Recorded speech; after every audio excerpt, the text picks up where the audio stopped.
이 시간에는 물 한 잔의 사랑이라는 제목으로 하나님 말씀을 대하도록 하겠습니다. 여러분, 하나님께서 우리에게 주신 것은 너무나도 귀한 것, 또 너무나도 우리에게 값없이 주신 것이 너무나 많다라는 걸 우리는 깨닫게 됩니다. 가장 먼저 귀한 게 뭡니까? 값없이 주신 귀한 생명이 있고, 또 구원의 은혜가 있고, 정말 함께 예배할 수 있는 또 교회를 허락하시고, 또 믿음의 가정을 주신 거 너무나도 감사한 일입니다. 뿐만 아니라 따뜻한 햇볕과 또 가을에 부는 선선한 바람까지 정말 값없이 주시는 것, 이 은혜를 생각하면은 무엇과도 비교할 수 없습니다. 그리고 그 가운데 하나를 더 이야기하라면은 아마 물이 아닐까 이렇게 생각합니다. 우리 일상생활 속에서 가장 흔한 것이 이 물입니다. 아침에 일어나서도 물 마시고, 또 식사 후에도 물 마시고, 운동하거나 또 반일을 하고 나와서도 물을 마시고, 그래도 이처럼 또 우리가 또 기침이 나면은 또 이렇게 물을 마시면서 목을 달래기도 합니다. 그러니까 하루의 시작을 물로 시작하고 또 하루의 끝을 물로 마감한다라고 해도 틀린 말은 아닐 것입니다. 그런데 정작 우리는 이 물 한 잔의 의미를 어떻게 생각하고 있을까요? 요즘은 또 집집마다 또 정수기에서 이제 컵만 대면은 또 물이, 신선한 물이, 또 시원한 물이 또 언제나 흘러나오고 있고, 또 냉장고에는 또 시원한 생수가 늘 있으니까 이 물이라는 것이 그냥 당연한 것처럼 여겨집니다. 그러나 이 물 한 잔이 얼마나 귀한 선물인지 우리는 깨달아야 되는 거예요. 여러분, 얼마 전만 해도 추석 전에 그 강릉 지역에서는 정말 이제 가뭄 때문에 비가 오지 않아서 저수지의 바닥이 드러나고, 또 그러니까 마실 물이 부족하니까 그 수돗물을 제한적으로 급수했습니다. 그래서 사람들이 물을 아껴 써야 된다, 아껴 써야 했습니다. 또 어떤 마을에는 이제 또 물탱크가 지나다니면서 하루에 한 번씩, 또 하루에 두 번씩 물을 나누어 주는데, 그 물을 받기 위해서 사람들이 줄을 서고 양동이를 가지고 섰다라는 거예요. 또 이제 많은 지역에서는 또 생수를 또 이렇게 보내면서 도와주었던 거 알죠? 그러니까 그 물로 세수하고 그 물로 설거지하고, 그러니까 정말 물 한 바가지가, 또 물 한 병이 얼마나 귀한지 그때서야 알았다라는 거예요. 그러니까 평소에는 그냥 수도꼭지만 틀면은 나오는 물인데, 야, 이게 정말 생명줄이구나라고 그 지역 주민들은 이야기했다는 거예요. 그래서 어느 한 분이 인터뷰에는 이렇게 말했죠. 평생 이렇게 물이 귀한 줄 몰랐습니다. 물이 없으니까 밥맛도 없고 잠도 안 오고, 내 평생 이렇게 물이 귀한 줄 처음 알았습니다 라고 인터뷰하셨던 어느 한 할아버지의 이야기가 생각이 납니다. 이처럼 우리는 때로는 너무 흔해서 고마움을 잊었던 그 물 한 잔의 의미인데, 자, 오늘 본문에서 바로 그 물 한 잔의 의미를 우리에게 가르쳐주고 있죠. 우리도 한여름 땀을 흘리고 또 시원하게 마시는 그 물 한 잔, 그건 어찌 보면은 단순한 음료가 아니라 우리를 살리는 힘이 되는 것입니다. 그러니까 우리가 그 시원한 물 한 잔, 정말 우리가 땀을 흘리고 정말 이렇게 수고했을 때 그 시원한 물 한 잔 마실 때, 목이 타다를 때 마시면서 다 하는 말이 뭡니까? 아, 살겠다라고 말하지 않습니까? 누가 가르쳐 주지 않아도 그 시원한 물 한 잔을 먹으면은 살겠다라는 말이 우리 입에서 나오는 거예요. 그러니까 이것은 그냥 단순한 그 시원함의 그 단계를 넘어서 우리에게 생명을 주는 물 한 잔이다라는 걸 알 수 있게 되는 거죠. 그 성경에서도 이 물을 늘 생명으로 우리에게 말씀하고 있죠. 그 성경에 보면은 예수님께서 말씀하시기를 요한복음 4장에서 내가 주는 물을 마시는 자는 영원히 목마르지 아니하리니라고 말씀합니다. 그러니까 이 물을 통해서 생명을 주시고 우리를 정결케 하시고 우리를 새롭게 하신다라는 거예요. 그러니까 이 말씀은 단순히 은유적인 말씀이 아니라 하나님의 생명의 말씀을 바로 이 물로서 비유하고 있는 거죠. 자, 이는 오늘 본문에도 보면은 이 다윗이 가지고 있는 이 물 한 잔, 본문에서 보면은 그 물은 단순히 갈증을 해서는 물이 아니라 그 물 한 잔이 바로 그를 향한 사랑이 담겨 있고, 또 헌신이 담겨 있고 또 그 물 한 잔이 마침내 하나님께 드려지는 예배로 드려지는 물이 되는 걸 우리에게 보여주고 있어요. 오늘 본문에서 보면은 이제 오늘 역대상 이제 11장 말씀을 봤는데 이 말씀과 동일한 내용이 그 사무엘하 23장에도 나오게 되는 걸 보게 됩니다. 그러니까 사무엘하 23장과 또 역대상 11장에 이제 동일한 이야기를 보여주는데 배경은 이래요. 당시 다윗은 그 블레셋과의 오랜 전쟁 중이었습니다. 아직 이스라엘의 전체적인 왕으로 자리를 잡지 못했고 여전히 싸움과 도망 또 위협 속에 이제 다윗은 하루하루를 보내고 있었습니다. 자, 그때 무엇보다도 그 고향인 베들레헴에 있는 베들레헴이 그 블레셋 사람들에게 빼앗겨 있던 상황이에요. 그러니까 자신의 고향 그 베들레헴이 블레셋 진영이 되어 있다라는 거예요. 그러니까 그 마음이 어떻겠어요? 자신이 어릴 적 목동 시절을 또 살았던 그곳, 정말 목동 시절 하나님을 찬양하고 또 비파를 들고 또 하나님께 연주하고 또 그 언덕에서 양을 치면서 또 하나님께 노래했던 그 베들레헴 언덕, 그러니까 자신의 어릴 적 그곳 살았던 것이 지금 그 적군의 진영이 되어서 적군의 발에 짓밟혀 있다 생각하니까 그 마음 가운데 한편으로 그 상실감, 어떻게 보면은 그 마음 가운데 참 허전함이 있었을 거예요.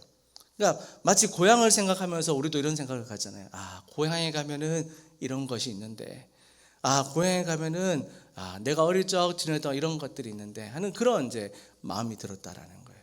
그때 이제 17절의 말씀해 보면은 그는 외로움 속에서 혼자 이런 이야기를 했어요. 우리 같이 한번 읽을까요? 시작.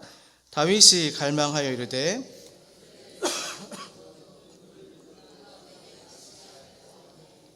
아멘. 자, 이거는 그냥 단순한 말이 아니에요. 그냥 그리움의 고백, 이것은 영적인 갈증의 표현인 것입니다. 하나님, 그때가 그립습니다. 베들레헴이 그립습니다.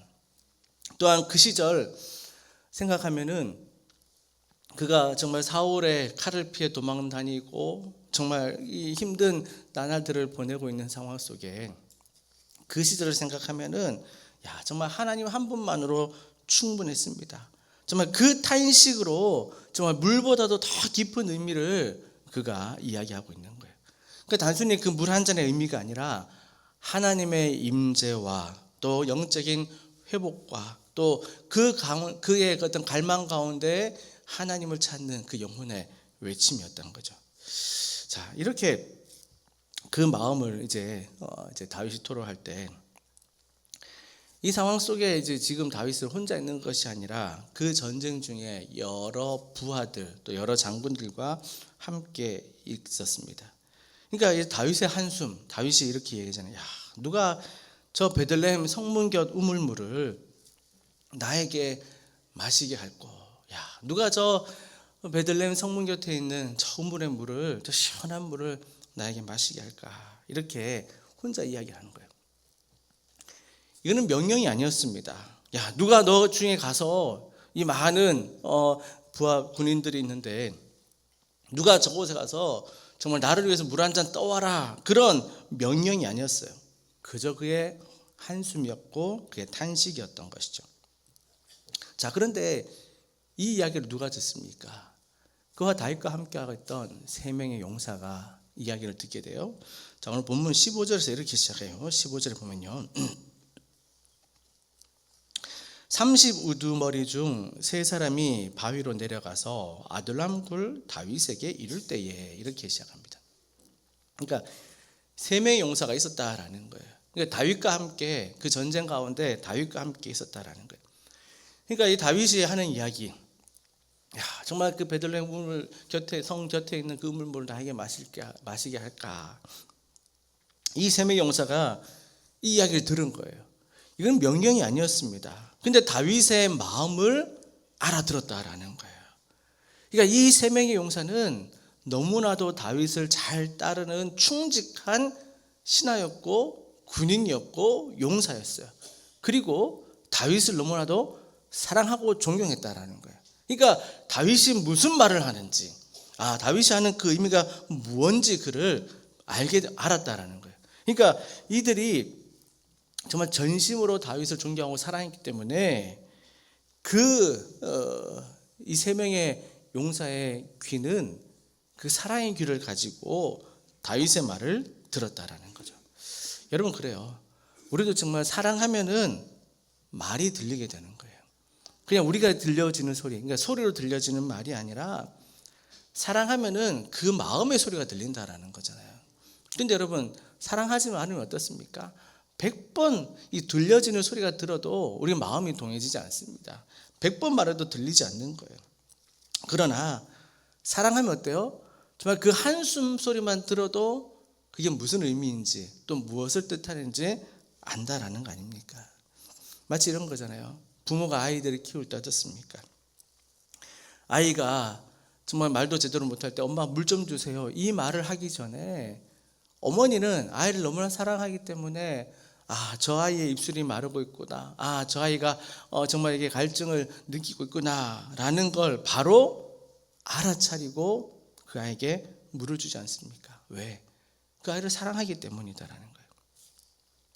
그러니까 사랑하면 말이 필요 없습니다. 정말 눈빛 하나로 모든 것을 말할 수 있는 거예요. 이 다윗의 세 용사가 그러했다라는 거예요. 자, 그들은 왕의 그 한숨을 그냥 흘려 듣지 않았어요. 그 한숨 속에 담긴 그리움, 또 그 한숨에 담겨 있는 그 외로움을 읽었다라는 거. 그게 바로 사랑으로부터 나오는 헌신이었다는 거죠. 자, 이 세 명 용사는 이제 결단을 합니다.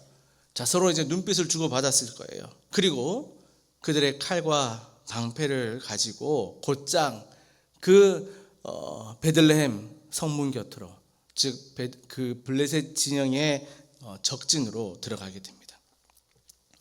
이 세 명의 용사는 누가 먼저 가자고 할 것도 아니라 서로 마음이 통했을 거예요. 아마 이런 눈빛이었을 거예요. 야, 우리 가자.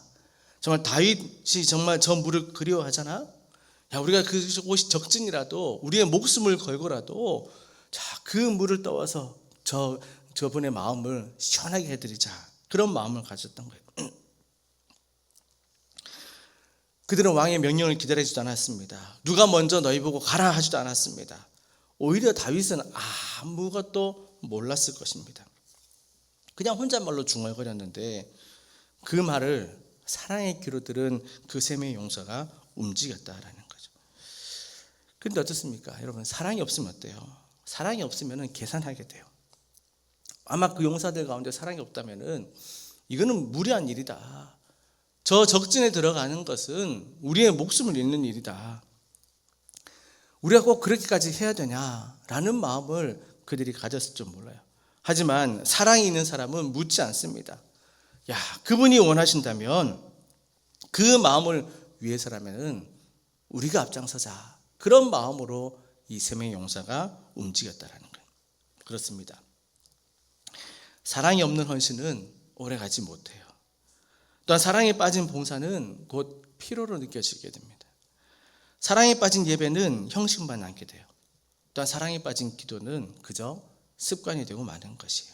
그러나 여러분, 사랑이 중심이 되면 모든 것이 달라지게 됩니다.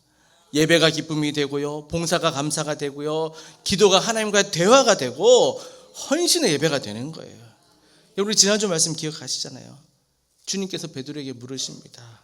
너가 나를 사랑하느냐? 그 다음에 베드로에게 주신 사명이 뭡니까? 내 양을 먹이라 라고 하지 않습니까? 예수님께서는 그 베드로의 사랑을 확인한 후에 그 사명을 맡겼던 거 아닙니까? 왜?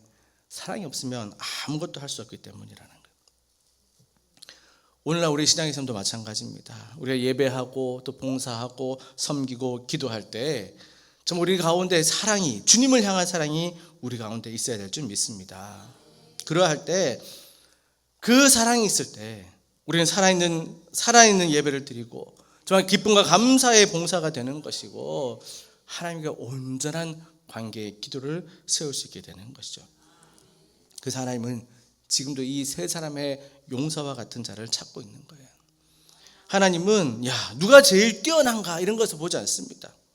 누가 내 마음의 뜻을 아는가, 내 마음의 소리를 듣는가, 그 마음을 소리를 듣는 자를 찾고 있다라는 거예요. 그러니까 다윗의 그 한숨 소리도 듣고 움직였던 그 용사와 같은 마음. 정말 하나님께서 누가 내 마음을 알까? 누가 내 아파하는 것을 함께 아파할까? 또한 누가 내 기뻐하는 것을 함께 기뻐할까? 그런 마음 통하는 자를 하나님께서 찾고 있다라는 거예요. 사랑하는 여러분, 우리가 하나님 앞에서 드릴 수 있는 것이 뭡니까? 물론 헌신과 우리의 모든 것을 능력을 드릴 수 있습니다. 그러나 그 모든 것의 시작은 바로 하나님을 향한 사랑에서부터 시작이 되는 줄 믿습니다. 이 세 명의 용사가 그 다윗을 사랑하여 정말 그 앞에 나아갔던, 그 앞에 정말 적증까지 나아갔던 것처럼 우리가 하나님을 사랑하면요, 그 하나님의 한숨소리가 들리게 되는 거고요. 우리가 교회를 사랑하면은 우리 모든 교회의 그 아픔을 우리가 듣게 되는 것이고, 또 우리 이웃을 사랑하면은 그들의 보이지 않는 눈물을 우리는 보게 되는 거예요. 그러기에 우리도 이 세 용사처럼 정말 하나님 앞에 사랑으로 헌신하고, 또 다시 한번 우리 가운데 하나님 앞에 사랑으로 드리는 모든 것 가운데 회복되기를 간절히 소망합니다. 자, 그렇다면 이 다윗의 한숨을 들은 이 세 용사의 이야기를 보면은, 자, 그들은 명령하지도 않았는데 그저 그 왕의 마음 하나를 알고 움직였다라는 거예요. 그러니까 그들의 헌신은 그저 시킨 일이 아니라 사랑으로 움직였다라는 거예요. 그들이 이 블레셋 진영, 지금 그 베들레헴 그 성문 곁에 간다는 게 참 위험하다는 것을 그들 또한 알고 있었습니다. 자, 거기는 지금 적진이라는 거예요. 블레셋 진영이다라는 거예요. 자칫 잘못했다가는 가서 포로로 잡힐 수도 있고 목숨을 잃을 수도 있다라는 거죠. 왜냐하면 성문에는 군사들이 지키고 있고 그 성벽 주변에는 무장한 군인들이 순찰을 들고 있고, 그러니까 자칫 잘못하다가는 정말 적에게서 날아오는 그 화살로 목숨을 잃을 수도 있다라는 거예요. 그럼에도 불구하고 그들은 멈추지 않습니다. 그렇습니다. 사랑은 언제나 계산보다 앞서기 때문이다라는 거예요. 지금 내 손해를 따지지 않는 거예요. 사랑은 그 위험을 보지 않고 마음을 보는 거예요. 자, 왕이 저렇게 그리워한다는 사실 하나만을 붙들고 갔다라는 거죠. 자, 그리고 이제 그들은 몰래 그 성에 들어갑니다. 그 성에 들어가 자신들이 들고 있는 그 활을 꽉 쥐고 좀 어떻게 보면 숨을 참고 그 적진에 들어가서 정말 그 멀리서 적군들이 움직이는 것을 보고, 정말 어떻게 보면 그 순찰 도는 병사들이 있으면 그 발자국 소리를 들으면은 정말 이게 들키지 않으려고 가만히 정말 심장이 터질 듯 그 숨을 죽이고 있었을 거예요. 하지만 그 순간에도 그들은 그 두려움보다도 사랑이 더 컸다라는 거예요. 왜? 왕을 위해서라면은 이 정도 위험쯤이야 감수할 수 있지. 자, 그런 마음으로 그들은 성문 곁 우물까지 다다르게 됩니다. 자, 그리고 그 성문 곁 그 우물물을 한 가죽 부대에 가득 담아 이제 다시금 돌아오게 되는 거예요. 여러분, 이게 뭡니까? 이것은 바로 그 사랑의 증거가 되는 거예요. 사랑의 증거. 여러분, 우리도 마찬가지예요. 우리도 어떻게 보면요, 이럴 때가 있어요. 우리 신앙생활에도 이런 사랑의 때로는 헌신이 우리가 필요할 때가 있어요. 잘 들어보세요. 많은 경우 우리는 이럴 때가 있어요. 그냥 해야 하니까, 그저 해야 되니까 우리가 할 때가 있고, 그러니까 교회에서 하라고 하니까 마지못해 할 때가 있고요. 때로는 목사님이 부탁하니까 해야겠지, 그런 마음을 가질 때가 있어요. 또 내가 직분을 가진 자니까 그저 내 직분 때문에 해야 할 때가 있다는 거예요. 그러나 여러분, 물론 이것 또한 아주 중요한 헌신이고 섬김이 맞습니다. 그렇지만 여러분, 그 안에 사랑이 빠지면 기쁨이 없다라는 거예요. 하지만 사랑이 중심이 있으면은 작은 일에도 감격이 되는 거지 않습니까? 내가 해야 할 일을 하는 건 물론 중요하고 정말 이렇게 헌신이 되지만, 사랑이 그 가운데 있으면 그 가운데 기쁨이 배가 되는 것이고, 사랑이 그 안에 있으면은 하나님께서 기뻐하신다라는 거 아닙니까? 그러니까 사랑이 있을 때 봉사의 은혜가 되고, 사랑이 있을 때 희생이 예배가 되는 것이고, 반대로 사랑이 빠지면 짐이 되고, 사랑이 없으면 그저 힘든 일이 되고 만다라는 거예요. 하나님의 일은 여러분 기술로 하는 게 아니에요. 경험으로 하는 게 아니에요. 사랑으로 하는 거예요. 왜 그렇습니까? 하나님은 그 마음을 보시기 때문에. 그러니까 교회를 세워드리는 것도 우리는 사랑으로 해야 되고요. 예배를 드리는 것도 우리 사랑으로 해야 되고, 찬양을 드리는 것, 또 기도를 하는 것도 역시 사랑으로 해야 되는 거예요. 사랑 없이 하면은 그 사역은 오래 가지 않습니다. 하지만 사랑으로 하면은 그 귀한 사역의 열매가 정말 이 세 명의 그 용사의 그 가죽 부대의 그 베들레헴 성 곁에 있는 그 우물에 그 우물물이 가득 넘치는 것처럼 사랑으로 섬길 때 그 결실이 우리 가운데 이러한 모습으로 남는다라는 것이에요. 사랑하는 여러분, 오늘도 우리에게 주님께서 물으십니다. 너가 나를 얼마나 사랑하느냐? 너는 나의 마음을 듣고 있느냐라고 물으시는 거예요. 사랑은 말로 증명되지 않습니다. 사랑은 행동으로 증명되는 거예요. 그러니까 그 세 명의 용사는 움직였던 거예요. 그 사랑의 순종을 일으켰던 거예요. 그 사랑의 순종이 또한 기적으로 바뀌게 되었다라는 사실인 거예요. 우리 신앙도 마찬가지입니다. 주님을 사랑할 때 우리의 발걸음이 달라지지 않습니까? 주님을 사랑할 때 우리의 마음이 달라지는 거예요. 그럴 때 어떤 결과가 나요? 놀라운 기적의 역사로 나타나는 거예요. 내 마음이 변화되는 것이고, 내 삶이 변화되는 것이고, 내 모든 형편이 변화될 줄 믿습니다. 여러분, 오늘도 우리가 하나 앞에 이런 마음으로 우리는 기도했으면 좋겠어요. 이런 마음으로 우리는 살았으면 좋겠어요. 하나님, 제가 주님의 마음을 듣는 귀를 갖기 원합니다. 정말 주님의 한숨 소리라도 제가 놓치지 않겠습니다. 그 마음의 소리를 들을 때 내가 주저앉고 순종하며 정말 내가 목숨을 걸지 못하더라도 제 사랑의 모든 것을 담아 주님께 드리겠습니다 라고 하는 그 고백이 우리의 고백이 되기를 간절히 소망합니다. 자, 그럴 때 이 다윗의 세 용사가 정말 목숨을 걸고 그 길러온 그 물, 이제 그 한 잔의 물은 그냥 물이 아니에요. 정말 피값으로 그들의 목숨값으로 가지고 온 그 물이라는 거예요. 정말 그들의 눈물로 길러온 물이었고, 무엇보다도 사랑으로 길러온 그 물의 헌신, 그 상징이었던 거죠.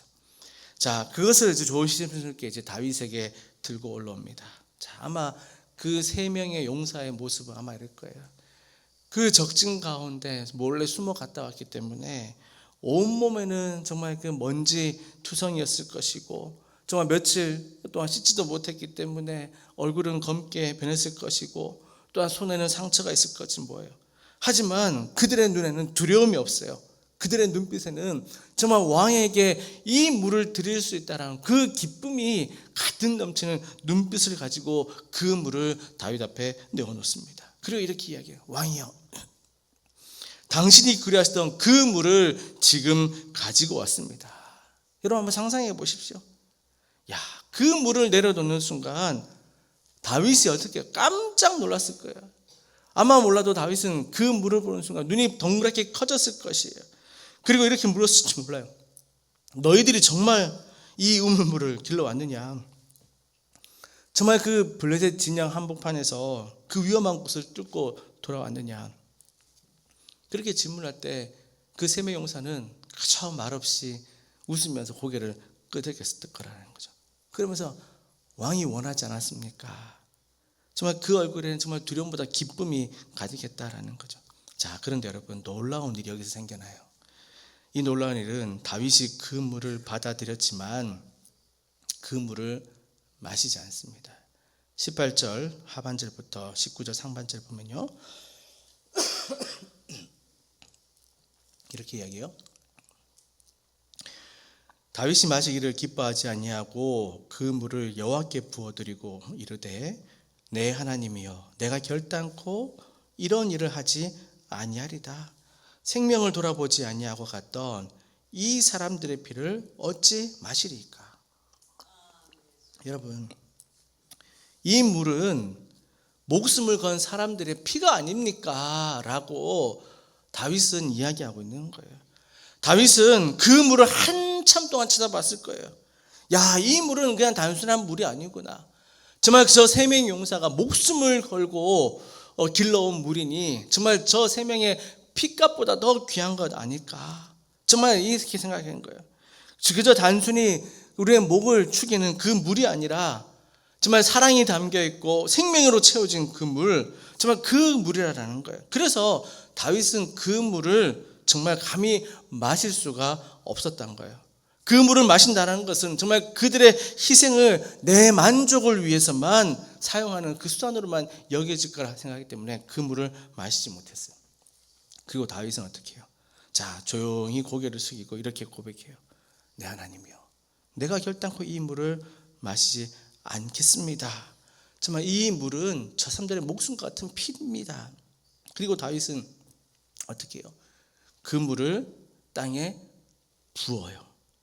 여러분, 이건 그냥 버리는 게 아니에요. 하나님께 드린 의미라는 거예요. 그 물을 하나님께 드렸다라는 사실인 거예요. 여기서 성경은 부어 버렸다라고 하지 않습니다. 부어 드렸다라는 거예요. 그러니까 여러분, 여기 아주 중요한 차이가 있어요. 그냥 버리는 거는 여러분 필요 없는 것을 버리지 않습니까? 근데 드린다는 건 뭡니까? 가장 귀한 것을 드리는 거예요. 그러니까 이 물이 그냥 필요 없어서 버리는 것이 아니라 가장 귀한 것이기 때문에 하나님께 올려드렸다라는 사실입니다.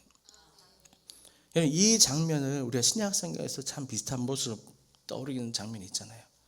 요한복음 12장 3절에 보면요,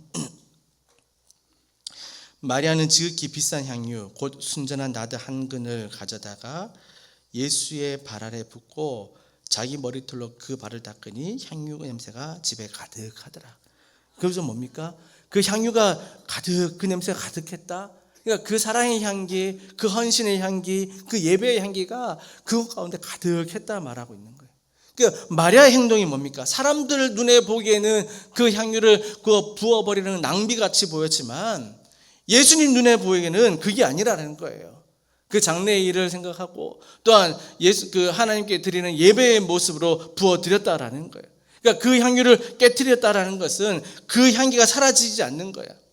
그날 그 향기는 부어드렸지만 그날 그 향기는 지금도 성경을 통해서 우리 가운데 퍼지고 있지 않습니까? 왜 그렇습니까? 사랑으로 드린 헌신이기 때문에 그 향기는 시간을 넘어서 지금도 우리 가운데, 예배 가운데, 또 지금도 말씀을 통해 우리 가운데 풍겨지고 있다는 거예요. 그러니까 다윗은 그 물을 자신의 그 갈증을 해결하기 위한 물로 드리는 것이 아니라 하나님께 올려드리는 제물로 드렸다라는 거예요. 제물로. 그는 이렇게 생각하는 거예요. 야, 이 물은 내 목을 축이기 위한 물이 아니다. 이것은 하나님께 드려야 할 제물이다라는 거예요. 그러니까 여러분, 부어드렸다 하지 않습니까? 부어드리는 제물. 성경에 보면요, 그 번제와 그 소제 가운데 함께 곁들여서 부가적으로 드리는 제물이 있어요. 포도주를 부어드릴 때가 있어요. 그걸 전제라고 해요. 그러니까 그 포도주를 함께 부어드림으로써 하나님께 향기가 되어 드리는 건데, 자, 이 다윗은 이 생명의 용서가 그 길러온 그 물을 자기의 것으로 마시지 않고 하나님께 전제로 부어드렸다라는 거예요. 그러니까 하나님 앞에 기쁨이 되게 했다라는 거예요. 그러니까 그 생명의 피와 같은 그 물을 하나님 앞에 예배 드리는, 하나님 앞에 온전히 드리는, 그러니까 이 사랑의 헌신의 그 물 한 잔이 이제 뭘로 바뀌게 됩니까? 바로 예배의 제사로 바뀌게 되는 순간이라는 거예요. 이와 같이 예배의 그 본질, 단순히 입술로만 드리는 것이 아니라 생명의 용사가 정말 다윗을 사랑하는 마음으로 그 물을 가져왔을 때 다윗은 자기의 만족으로 누리지 않고 하나님 앞에 예배드리고 제사의 전제로 하나님 앞에 부어드리는, 하나님 앞에 올려드리는 순간이 되었다라는 거예요. 여러분, 우리도 주일마다 드리는 예배가 그저 형식적으로 드리는 순서가 아니라 그저 예배 드렸다라는 것을 끝나는 것이 아니라 우리의 마음을 담아 또한 사랑으로 담아 드릴 때 하나님께 올려드리는 향기로운 제사가 될 줄 믿습니다. 하나님은요, 언제나 그 양보다도 마음을 보시는 하나님이에요. 하나님은 우리의 그 행위보다 우리의 어떤 그 행위의 그 동기를 보시는 하나님이라는 거예요.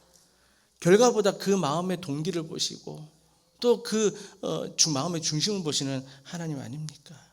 그러니까 여러분, 우리가 정말 때로는 사랑 없이 큰 소리로 찬양하는 것보다 그저 작은 소리를 할지라도 정말 눈물 흘리며라도 저 사랑하는 마음으로 주님 앞에 드릴 때 주님께서는 그것을 받으시고 또 그 가운데 기적의 은혜를 베풀어 주시고 기도의 응답을 하실 줄 믿습니다. 그러니까 다윗은 이거예요. 누구보다도 이 사실을 잘 알고 있어요. 이것은 내 것이 아닙니다. 하나님의 것입니다. 저를 향한 사랑이지만 그 사랑의 근원 역시 하나님이시기 때문에 이 사랑의 물, 이 정말 그 피와 같은 물을 하나님 앞에 올려드리는 그 참된 예배의 고백을 보여주었다라는 거예요. 우리도 마찬가지입니다. 우리가 주일마다 예배 드릴 때 정말 주일 아침 정말 누구보다 또 교회 일찍 나와서 또 교회 문을 열고 또 교회를 아름답게 가꾸고 또 예배가 끝나면은 또 여러분들이 또 떠나신 그 빈자리를 또 남몰래 조용히 또 정리하시는 분들이 있고요. 또 이른 아침부터 나와서 또 찬양대로 섬기는 분들, 또 교회 학교에서 섬기는 선생님들, 그 외에 정말 더우나 추우나 또 밖에서 수고하시는 분들 너무나 많다라는 거 우리는 알지 않습니까? 그렇게 드릴 때 여러분 정말 그 모든 수고가 하나님께 드리는 이 귀한 물 한 잔인 줄 믿습니다. 하나님께서 그것을 기쁘게 받으신다는 거예요. 사랑은 세상 사람들의 눈에 볼 때는 때로는 낭비로 보여질 때가 있습니다. 그렇죠?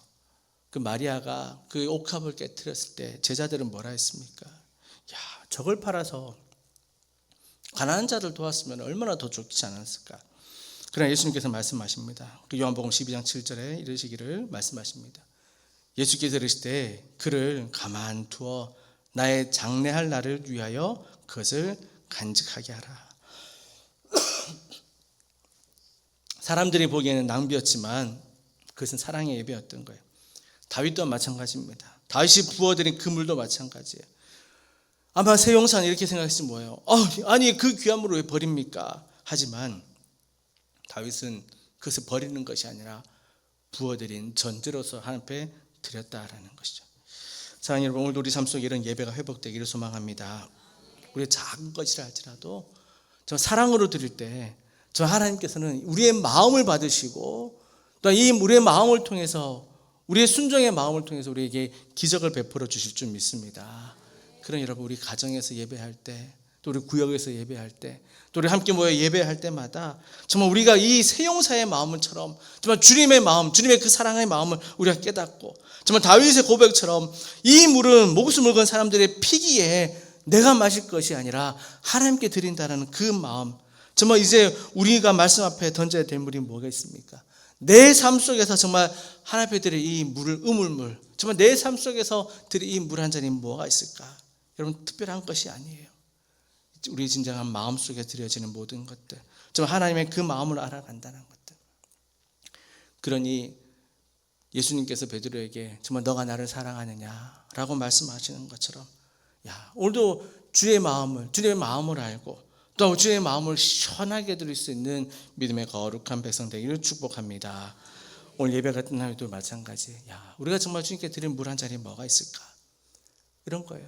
정말 누군가에게는 그 따뜻한 미소가 물 한 잔이 될 수도 있어요. 정말 힘들어하는 자에게 정말 위로와 격려의 말 한마디가 물 한 잔이 될 수도 있다라는 거예요. 그 사랑의 실천이 정말 하나님께 드려지는 기쁨의 예배가 될 수 있다라는 거 아닙니까? 우리의 따뜻한 말 한마디가, 또 우리의 따뜻한 미소가 정말 다른 성도들에게는 그 다윗에게 있어서 그 갈증을 해결하고자 하는 그 물 한 잔이 될 수 있는 것이고, 또한 그 물이 하나님 앞에 들려드려지는 그 예배의 제물이 될 수 있다는 사실인 거예요. 오늘 우리가 다윗의 용사들이 드렸던 그 물 한 잔의 사랑처럼 우리의 작은 사랑도 하나님 앞에 드려질 때 큰 은혜가 될 줄 믿습니다. 또한 그 사랑이 다시금 우리를 뜨겁게 하고 우리의 예배를 다시금 살리고 다시금 우리 가운데 은혜를 경험하는 귀한 믿음의 성도 되기를 주님의 이름으로 축원합니다. 기도하겠습니다.